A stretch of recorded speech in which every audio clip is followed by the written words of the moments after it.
Alchimie de soi, le podcast qui t'invite à plonger à l'intérieur de toi avec fun et légèreté. Prends ton thé, ton café ou ta potion et suis-nous dans un univers de transformation, D'introspection et de magie pour révéler ton essence, ton potentiel et t'accepter pleinement. Moi c'est Alexandra, Et moi c'est Morgane. bienvenue dans l'épisode du jour. Bonjour à tous, bonjour Morgane. Coucou Alex.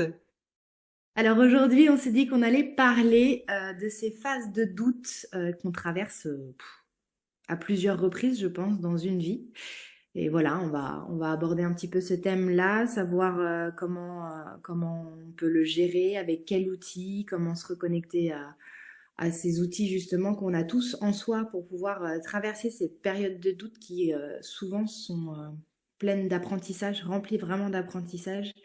Et voilà, on va vous partager comme d'habitude nos expériences et ce qu'on a retiré de ces expériences pour pouvoir vous partager et espérer que vous trouviez vous aussi des outils, de l'aide et un soutien dans ces phases de doute, en repensant à nous, en réécoutant le podcast si besoin, en le gardant dans un coin de votre tête pour y revenir quand besoin.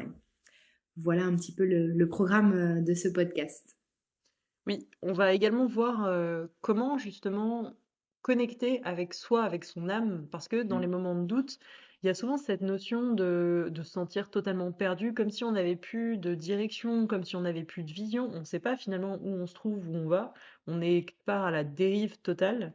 Et ça serait intéressant d'aborder la question de se sentir perdu et en même temps de se retrouver. Je pense que ça pourrait être vachement pertinent et surtout qu'on l'a vécu dernièrement et c'est pas la première fois, ce sera sûrement pas la dernière.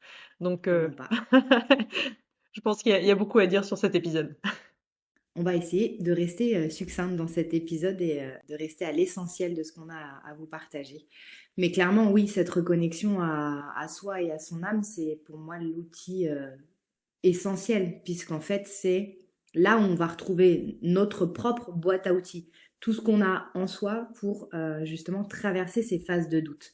Mais déjà, on va aller regarder un petit peu, c'est quoi une phase de doute, comment on se sent comment on peut se sentir dans ces phases de doute, sachant que c'est bien propre à chacun et qu'on va vous partager nos expériences personnelles, mais encore une fois, il n'y a pas de vérité absolue et il n'y a pas de solution générale, malheureusement. Hein.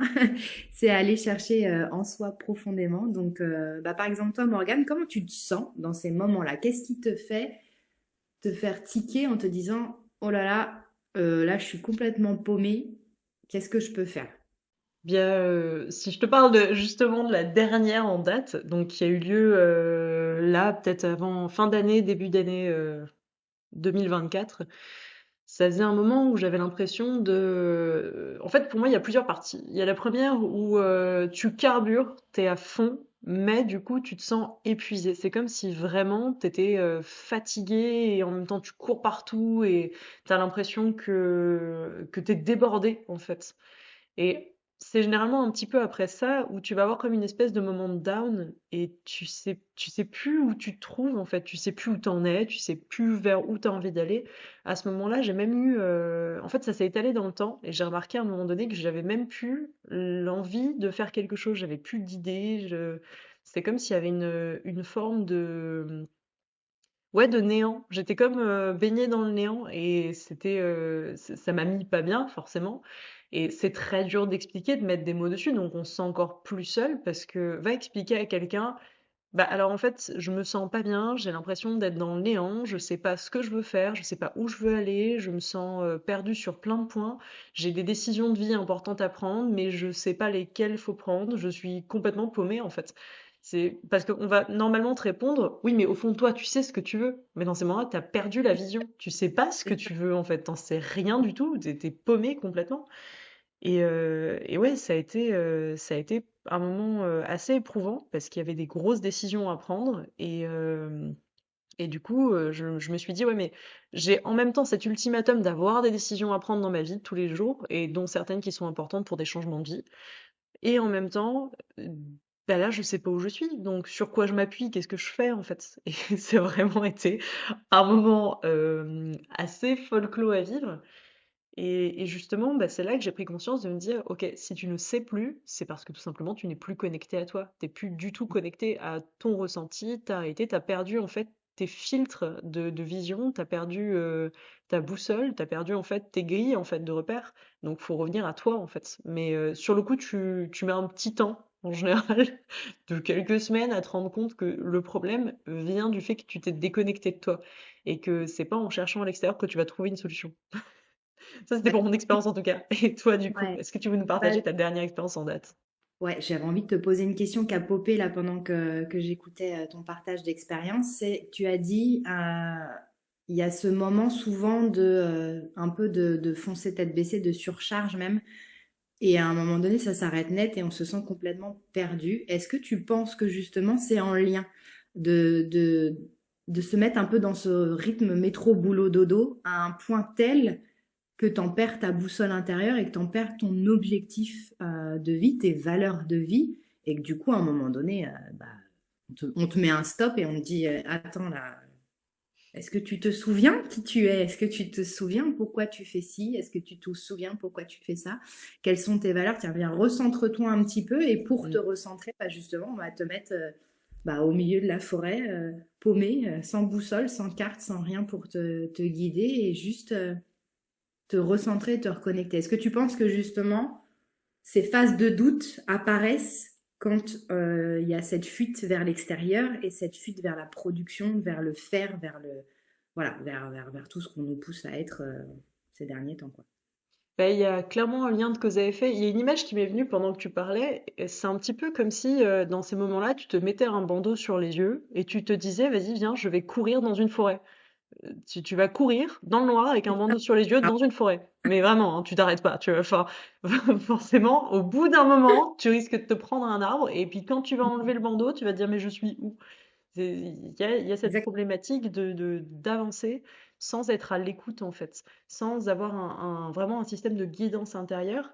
Et j'aime bien aussi l'exemple, ça c'est quelque chose que j'ai vraiment ressenti justement et que j'ai plusieurs fois ressenti dans ces périodes de doute. Tu sais, c'est le côté élastique où tu sens en fait que tu tires sur la corde, tu es en train de t'éloigner de toi, tu fais plein de choses, tu es beaucoup dans le faire, bah, comme tu disais, dans cette action de faire constamment, d'être dans l'hyper-productivité parce que, peu importe les raisons, hein, mais tu vas te dire il faut que gna gna gna gna.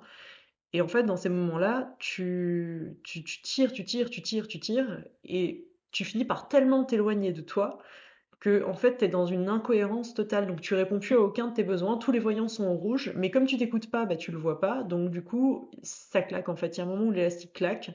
Et en général, bah, tu tombes malade ou tu vas avoir un petit accident ou quelque chose qui va te clouer au lit ou te stopper net. Mais c'est parce qu'en fait, c'est pas que l'univers nous en veut et nous dit non mais ça suffit maintenant, tu reviens à ta place. C'est plus l'idée de se dire qu'on a tellement occulté les voyants et tellement occulté notre propre écoute de nos besoins, que ben, forcément, à un moment donné, ça claque, c'est obligatoire en fait. C'est comme une voiture, si tu la pousses sur l'autoroute à 5000 tours et que t'as pas vérifié l'huile, que du coup, en fait, la pression, enfin tu vois, la pression des pneus n'est pas bonne, enfin vraiment, tu vas pousser aux limites des limites, bah, sans faire attention justement aux voyants ou aux normes, bah, ça va casser, c'est automatique. Je pense que c'est un petit peu ça, c'est cette espèce de cause à effet, de se perdre soi, d'être totalement dans le fait d'occulter ses besoins qui nous amène à nous perdre. Mm. Et arriver dans ces phases de doute, ouais. Ouais, ouais, clairement. Bah oui, pour répondre à ta question tout à l'heure du coup de ces phases de doute, moi c'est le même process, c'est pour ça que je te posais la question aussi, savoir si c'était quelque chose de généralisé ou propre aux hypersensibles ou propre aux neuroatypiques, je sais pas trop. Je laisserai les personnes à l'écoute de ce podcast partager leurs expériences aussi, ce serait super intéressant d'avoir vos retours, savoir si c'est quelque chose que vous ressentez vous aussi, en fait, cette machinerie qui se met en route, et à un moment donné, que voilà, c'est l'image de la forêt et de l'arbre, je te rejoins totalement, hein. C'est vraiment ce sentiment que j'ai aussi, de me dire, vas-y, je vais foncer tête baissée, j'ai plein de trucs à faire, la maison, le travail, les enfants, et ça se rajoute, et ça se rajoute, et ça se rajoute, jusqu'à occulter complètement son centre et ce qui nous anime en fait, et à foncer droit dans le mur. Et puis bah, une fois qu'on fonce droit dans le mur, ok, elle est où ma boussole intérieure? Elles sont mes valeurs, qui suis-je, que fais-je, où vais-je? Et comment je fais pour repartir vers un objectif clair et aligné avec ce que j'ai envie et ce que j'ai besoin? au plus profond de moi. Donc, moi, personnellement, la façon, et j'y suis revenue là récemment, hein, c'est-à-dire que je me suis remis, après ce mois de janvier un peu chaotique, on va dire, je me suis remis à quelque chose qui était essentiel pour moi il y a plusieurs années, la méditation. Alors pas la méditation, forcément partir pendant 45 minutes en tailleur, en lotus et méditer sur un sujet, la respiration ou quoi, mais ne serait-ce quand j'ai pas le temps de le faire, commencer ma journée en faisant les choses en conscience. Je sais que le matin, par exemple, j'aime bien sortir ma chienne et au lieu de le faire de façon bâclée parce qu'il faut le faire, remettre de la conscience et méditer dans ce moment-là, à chaque pas qui touche le sol, à la respiration pendant ce moment-là, au moment que je partage avec ma chienne, au chant des oiseaux qui m'entourent, enfin, tu vois, remettre de Mhm. la conscience dans les choses pour, ok, déjà, ça me permet moi de me recentrer. En fait, c'est comme si mon énergie, elle revenait en son centre et comme si j'étais connectée à moi dans ces moments-là. Et le fait de le faire en début de journée et de m'imposer, hein, parce que clairement, c'est pas quelque chose qui est naturel chez moi. J'ai besoin de discipline jusqu'à ce que ça en devienne naturel.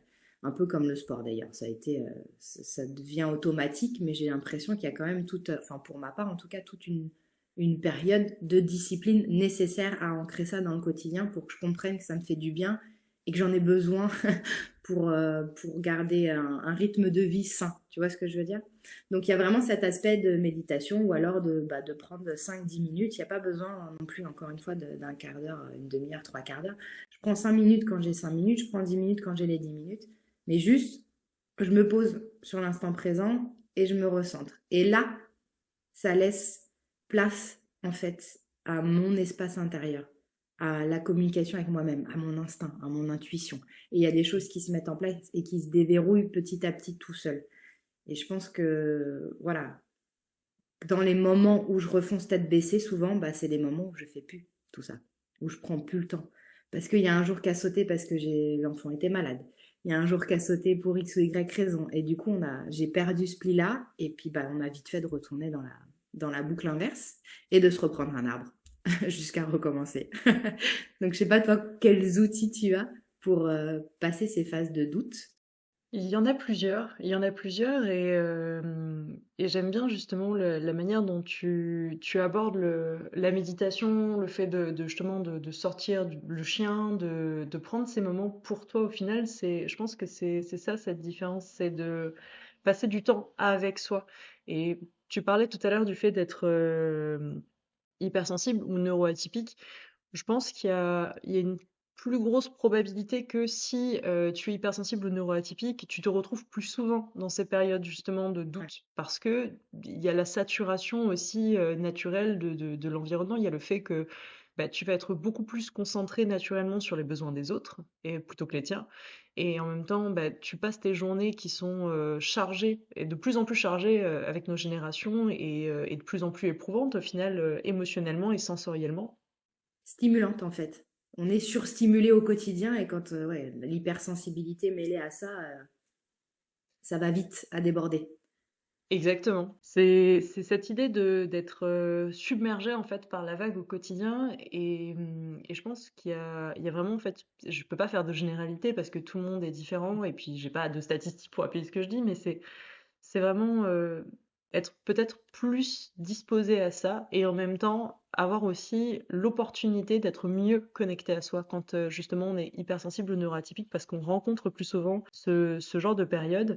Et je tiens à rappeler avant de partager mes outils que ces moments où on se sent perdu, on se sent totalement paumé dans sa vie, c'est pas quelque chose qui est négatif, au contraire, c'est une magnifique opportunité de revenir à soi, de rétablir des bases, de réaffiner et réaffirmer sa vision, de pouvoir justement se replacer par rapport à quelque chose qui a du sens, par rapport à son but aussi intérieurement, et se donner plus de place dans sa vie. Donc finalement, c'est un petit peu un cadeau. Certes mal emballé sur le coup, et en même temps, ça nous montre justement les moments où on s'oublie dans notre vie. Et je pense que c'est important de rappeler que c'est notre vie. On est au centre. On est vraiment là pour la vivre pleinement et exister dans cette vie.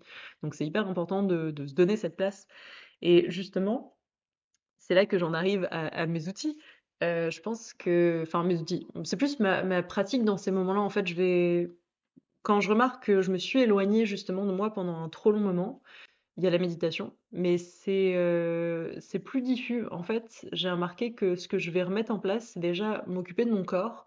Que soit, tu vois, par exemple, prendre un petit bain rituel avec des bougies, quelque chose de cool, faire un petit soin pour la peau, enfin, vraiment prendre ce temps journalier pour revenir à mon corps, avoir des temps de silence et justement couper en fait tout ce qui va être au téléphone ou autre, même si c'est 10 minutes en fait, 10 minutes par-ci, 10 minutes par-là, revenir à mon espace intérieur et me laisser l'espace de pouvoir m'écouter, réfléchir, avoir des idées. Et je vais en fait faire des choses qui me font du bien. C'est hyper important pour moi de me dire, ok, si là tu trouves plus le bout de la pelote, va au plus simple. Le plus simple là, c'est quoi? C'est qu'est-ce qui te ferait plaisir? Qu'est-ce que tu as envie de faire là tout de suite? Ça va pas résoudre tout ton problème d'un coup, de toute façon on peut pas le résoudre en un coup, c'est pas un problème, c'est un parcours, donc autant y aller un petit bout par petit bout. Et en fait, de faire des choses que j'aime faire, qui me font du bien, des petites activités ou prendre le temps justement de laisser émerger des idées, par exemple de sorties ou d'activités ou de moments en famille ou toutes ces petites choses en fait, ça va venir nourrir en fait intérieurement bah déjà mon besoin d'exister et après, en général, j'aime bien aussi travailler avec l'EFT sur les émotions qui sont derrière, parce que tu vas forcément avoir en fait des croyances ou des émotions qui te poussent à courir en avant dans la forêt avec un bandeau sur les yeux, et tu vas sûrement en avoir après en fait t'être pris un arbre. Donc toutes ces émotions-là, elles ont besoin d'être accueillies dans l'instant et d'être acceptées parce qu'elles ont un message à délivrer. Donc j'aime bien quand je me sens un peu plus stable, plus à l'écoute, en tout cas plus stable en moi-même, prendre le temps d'écouter ces émotions et justement de me reconnecter à vraiment à cet espace d'écoute, d'accueil et de vide à l'intérieur. Ce qui pour moi est vraiment l'espace de l'âme aussi quelque part, celui où tu trouves ta petite voix intérieure, celui où tu peux avoir une conscience peut-être plus élevé sur ta situation et un ressenti plus grand en fait. C'est comme si dans cet espace intérieur, tu pouvais accéder à une part vachement bienveillante de toi et en même temps plus consciente peut-être des choses qui ont réellement de l'importance. Moi en tout cas, c'est ma définition pour moi de l'âme, c'est du langage de l'âme, c'est cet espace à l'intérieur et il y aurait énormément à dire là-dessus. Mais on a dit qu'on allait être succincte. On va essayer en tout cas. Du coup, pour mes outils, voilà. En résumé, en tout cas, je dirais que il y a cet aspect de recultiver son jardin intérieur au quotidien et se redonner de l'espace. C'est vraiment refaire le tour du propriétaire et se dire, ok, là, il y a besoin de soins, il y a besoin de sommeil, il y a besoin d'écoute, il y a besoin de silence, il y a besoin de gratitude aussi. C'est vachement important pour se sentir bien et heureux dans sa situation et être plus ouais, avoir un reboot d'énergie. Je trouve que la gratitude, c'est vraiment un super outil pour ça et ça permet de vraiment revenir à soi, de se connecter également à son âme parce qu'il y a un lien. Forcément, dès qu'on est dans cette vibration de gratitude, on arrive à beaucoup plus se connecter à soi et à laisser plus d'espace à l'intérieur de soi. Et ça va être un petit mélange de tout ça, finalement, qui va vraiment permettre de sortir petit à petit de cette phase, en fait, de brouillard, en fait. Ouais, carrément. Et ça m'a fait penser à une expérience personnelle et à un outil concret, en fait, peut-être un peu plus terre à terre pour les personnes qui ne sont pas habituées forcément ou qui ont peur. Même des fois, j'ai rencontré des personnes dans des coachings qui avaient sans inconsciemment en fait cette peur de laisser ces espaces de vide, tu sais, de se retrouver en soi. C'est pas facile quand on n'a pas l'habitude et ça peut être effrayant de se dire ok, je prends du temps pour moi et je fais rien ou en tout cas je laisse l'espace du rien en moi. Et du coup, on m'avait partagé un petit tips que j'avais bien apprécié, qui est pour moi à mettre en place dans les moments où ça va. En fait, dans l'idée, ce serait de noter ces outils qui font du bien, voilà, je sais pas moi, écouter de la musique, prendre un bain, sortir en pleine nature, aller voir des copains, et en fonction du temps qu'on a devant soi, les mettre dans des boîtes différentes. Alors faire une boîte 10 minutes, faire une boîte une demi-heure, ou même faire une boîte une demi-journée ou un week-end, et se faire cette espèce de pseudo-oracle en fait, qu'on se fait à soi-même en mettant ces petites astuces qui nous correspondent à nous, hein, qui sont vraiment liées à nos besoins et à ce qui nous fait du bien à l'instant T, en fonction du temps qu'on peut avoir. Et dans les moments de down, justement, dans ces moments où on s'est pris l'arbre, où on l'a déjà pris, où on sent qu'on va le prendre, se dire, ok, j'ai pas la tête à réfléchir à ce qui me fait du bien, j'en sais rien, je suis au fond du trou, je doute de partout, je sais pas où je vais ni comment je m'appelle, je vais piocher dans ces boîtes. J'ai 10 minutes devant moi, je vais prendre ma boîte 10 minutes et je vais faire comme un oracle en fait. Je vais aller piocher un petit billet et je vais faire l'activité que j'ai notée dans ces moments où ça allait mieux et où j'avais conscience de mes besoins, peut-être un peu mieux, et où c'était plus clair, tu vois. Parce que je trouve que quand on a la tête dans le guidon, en fait, ben, on a moins cette clarté d'esprit et on a moins cette lucidité. Donc du coup, essayer de prendre ce temps avec discipline, encore une fois, parce que bah, prendre du temps pour soi, c'est pas forcément inné et naturel, et de faire de rendre ces outils disponibles pour les moments où on en a besoin. Voilà, je voulais partager un peu ça, ça m'a popé et c'est quelque chose que j'ai encore mes boîtes, hein, elles sont devant moi. J'ai mes trois petites boîtes à piocher et voilà, dans ces phases de moments-là où je dis, bah hop, je vais tirer les cartes et je vais journaler, hop, je vais aller marcher, ou je vais méditer, ou je vais écouter juste de la musique, mais en conscience, tu vois, juste de retour à soi et faire les choses pour soi, l'espace même d'un court instant tous les jours, c'est super important pour tenir sur le long terme, quoi. Donc, euh, donc voilà, c'était le petit outil en plus qui m'a popé à ce moment-là. Et puis bah oui, la gratitude, ça, j'en parle et j'en parle et j'en reparle. C'est un outil mais exceptionnel, vraiment, de transformation et dans ces phases de doute, en fait, ça fait un peu comme une corde de survie, tu sais, à se raccrocher justement au positif et à tout ce qu'il y a de bon et ouais, pour lequel on peut éprouver de la gratitude dans son quotidien. Et ça permet de garder cette lumière de clarté. Je vois vraiment ça comme un fil rouge avec quelque chose de très lumineux, ou même quand on est dans ces phases de doute, un peu on a l'impression d'être complètement dans le noir, on a quand même voilà, ce lien en fait qui nous connecte à cette lumière. Ouais. C'est très imagé, hein, je vous partage ça comme ça me vient. J'espère que c'est clair. Bah, pour le coup, j'aime bien ton image justement de cette petite corde lumineuse qui nous tient en lien. Je voulais aborder justement un sujet au cours de ce podcast, c'est le lien avec justement cette énergie en nous. Du coup, moi je l'appelle âme, mais chacun y met le mot à sa préférence, que ce soit conscience, que ce soit une partie lumineuse en soi, que ce soit pour certaines personnes peu importe, le principe étant que on a en nous cet accès à une conscience, je vais dire le mot conscience, qui nous permet de justement en fait sentir, se mouvoir et prendre des décisions. C'est aussi un appel du cœur pour moi l'âme. C'est vraiment tu vois par exemple quand tu arrives à être parfaitement détendu. En fait, cette image de corde, justement, et de cette lumière, pour moi, c'est vraiment justement le lien qui va nous relier à notre âme, justement. Âme, ou enfin, comme tu disais, peu importe comment le mot que vous posez dessus, mais c'est cette connexion à son intériorité, en fait, bah, c'est ce lien. Parce que, encore une fois, on revient sur ce qu'on disait tout à l'heure, il n'y a rien à l'extérieur. Les réponses, elles sont à l'intérieur. Donc, c'est un peu ce lien lumineux qui nous relie à nous-mêmes, en fait. Je sais pas ce que tu en penses. C'est totalement ça, j'adore l'image de la corde que tu utilises, de ce lien lumineux qui nous relie à l'intérieur justement de nous. Et pour ma part, je pense que on met le mot qu'on veut, que ce soit âme, que ce soit conscience supérieure ou peu importe, ou intuition même. Il y a des personnes qui aiment bien appeler ça juste leur intuition. Et c'est la même chose au final. C'est cette part de nous, à l'intérieur de nous, qui est dans un espace vraiment de paix et du coup de conscience beaucoup plus élargie peut-être sur nos situations. Et aussi, il y a cet aspect de sérénité à l'intérieur. Et je pense que on parle de technique, par exemple, tu vois, pour se relier à son âme, mais au final, comme pour tout, en fait, que ce soit si tu veux te relier à ton intuition, à ton inconscient, à ton âme, ça se trouve au même endroit. Et pour ça, il faut rejoindre déjà un état de détente, de sérénité physique, mentale et émotionnelle.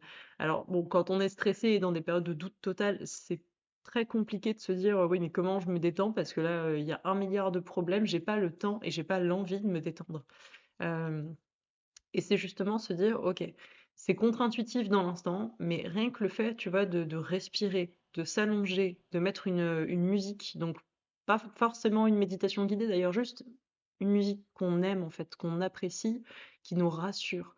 C'est cultiver, cette sensation de détente, de sérénité, de rassurance, de confort en fait, qui va nous amener à pouvoir nous connecter à cet espace intérieur et à notre âme en fait, à notre âme, à notre intuition, à notre conscience supérieure.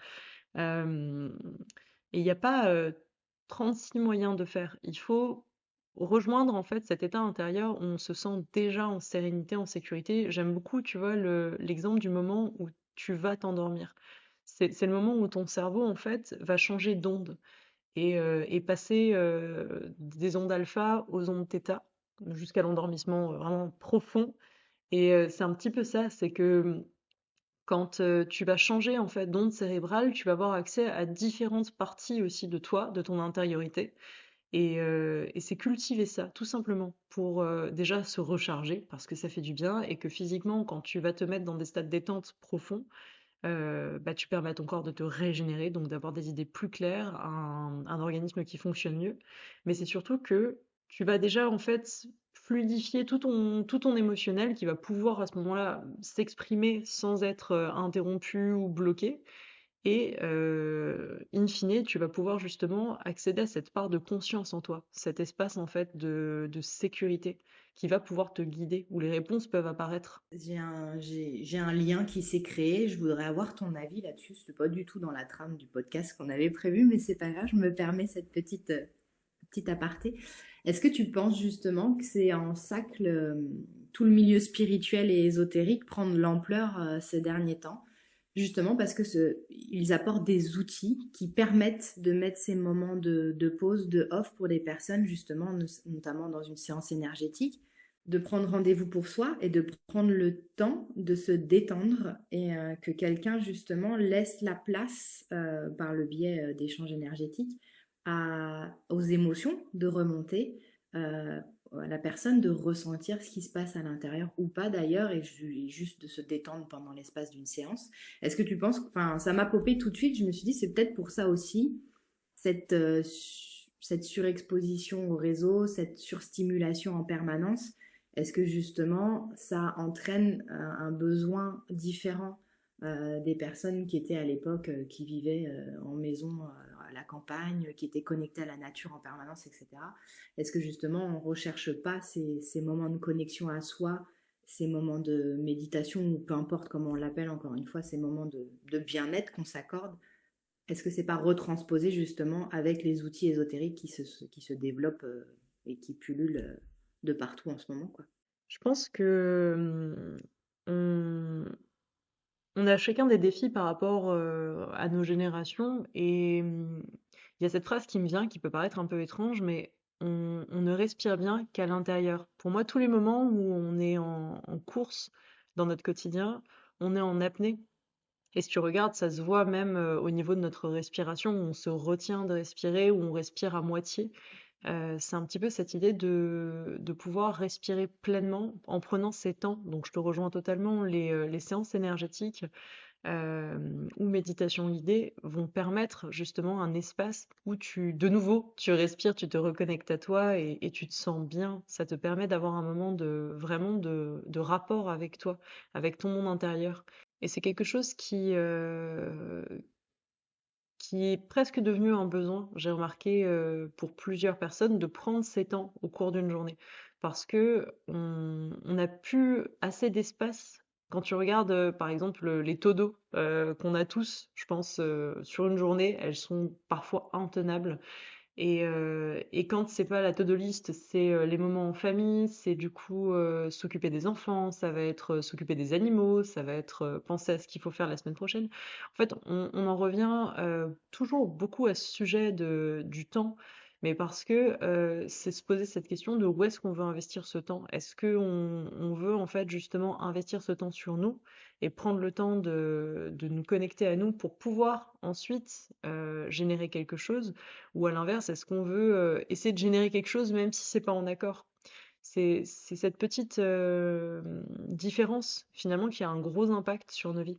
Et ça m'étonne pas de voir que de plus en plus de personnes s'intéressent justement au développement personnel ou à la spiritualité, ou tout ce qui va toucher au domaine du coaching ou de l'énergétique. Parce qu'il y a un besoin réel de pouvoir se sentir exister au quotidien et c'est quelque chose qu'on a tendance à facilement perdre parce que on remarque pas, mais dans nos actions, on va constamment s'éloigner en fait de nous. Ouais, ouais, totalement. Moi, je voulais avoir ton point de vue. Je me doutais un petit peu aussi de ton retour, mais c'est vrai que ça a créé un lien en fait quand je t'écoutais parler. Et je voulais aborder le sujet comme ça pour partager la réflexion de l'instant avec les auditeurs. Mais ouais, je pense que, comme tu dis, chaque génération a son lot de compréhension à apporter, de connaissance de soi aussi, hein, quelles que soient les épreuves. Et ouais, c'est peut-être ça le plus grand défi, la connexion à soi malgré les rythmes de vie qu'on a et s'autoriser aussi à le faire. Enfin, voilà, c'est encore des sujets où on pourrait échanger longuement, mais on a dit qu'on restait succincte. Donc je ne sais pas ce que tu en penses, je pense qu'on a déjà pas mal déblayé le sujet de ces phases de doute et de ce que ça peut apporter aussi, hein, parce qu'elles sont riches d'apprentissage malgré tout. Donc, euh, donc voilà, je pense que on peut aussi demander aux auditeurs s'ils souhaitent qu'on approfondisse un sujet, quelque chose n'a pas été clair de cet épisode ou des autres épisodes, de ne pas hésiter à échanger avec nous et de nous faire des retours. Euh, S'ils souhaitent qu'on aborde un sujet en particulier ou revenir sur un point en particulier. Voilà, ne pas hésiter à interagir parce que c'est vraiment aussi le but. Voilà, le partage et les interactions entre nous. Complètement, et c'est grâce aussi à vos retours et vos interactions, que ce soit en commentaire sous ce podcast ou même sur Instagram, qui nous permettent aussi de savoir en fait quel sujet aborder, la manière de l'aborder. On a beaucoup de choses à se dire, mais ça serait intéressant de savoir ce que vous avez à dire aussi et justement comment on peut aborder certains sujets qui pourraient vous intéresser également et apporter des tips, des conseils, des astuces aussi. Ça serait vraiment avec grand plaisir qu'on prendrait le temps de vous lire. On a eu de très beaux retours, des compliments qui nous ont été faits, qui nous ont beaucoup touchés. N'hésitez pas à nous dire les sujets que vous aimeriez qu'on aborde, que ce soit en story quand on fait des boîtes à questions ou même en message privé. Dans tous les cas, ça nous fera toujours hyper plaisir de vous lire parce que c'est des moments qu'on adore créer et c'est des moments qu'on aime partager avec vous et pour vous aussi. Tout à fait. Donc vraiment, n'hésitez pas à venir échanger avec nous, c'est avec grand plaisir. Je te rejoins totalement. C'est toujours intéressant d'avoir aussi d'autres points de vue et puis c'est ce qui amène à la réflexion, les échanges et le partage. Donc voilà, c'est tout ce qu'on souhaite pour ce podcast et n'hésitez pas aussi à vous abonner au podcast Alchimie de soi. Ça nous motive aussi, nous, et ça nous donne l'énergie de continuer et de continuer à partager ces beaux moments et ces expériences avec vous qui sont c'est vraiment enrichissant, quoi. Des retours qu'on en a eu, je te rejoins, voilà, ça motive, ça booste et ça donne envie de continuer parce qu'on sait que dans tout ce qu'on vous partage, il y a parfois des déclics, des éléments qui sont récupérés pour votre bien-être à vous. Et, euh, et c'est totalement le but de ces partages, en fait. C'est de pouvoir vous permettre aussi à vous aussi de retrouver cette connexion à votre âme et à votre être intérieur. Donc voilà, on vous souhaite à tous et à toutes un très beau cheminement en notre compagnie avec plaisir. En tout cas, on vous retrouve avec grand plaisir dans vos commentaires et dans les échanges qu'on peut avoir en dehors du podcast en lui-même, en fait. Donc merci, merci infiniment. Merci infiniment et hâte de vous retrouver pour un prochain épisode. À bientôt! Si tu veux plus de tips et de magie dans ton quotidien, tu peux nous suivre toutes les deux sur Instagram Et nous retrouver chaque mois ici pour avancer ensemble sur nos chemins respectifs. Réalisons-nous en alchimisant nos potentiels. Et si vraiment tu veux alimenter le chaudron, abonne-toi et active la cloche des notifications.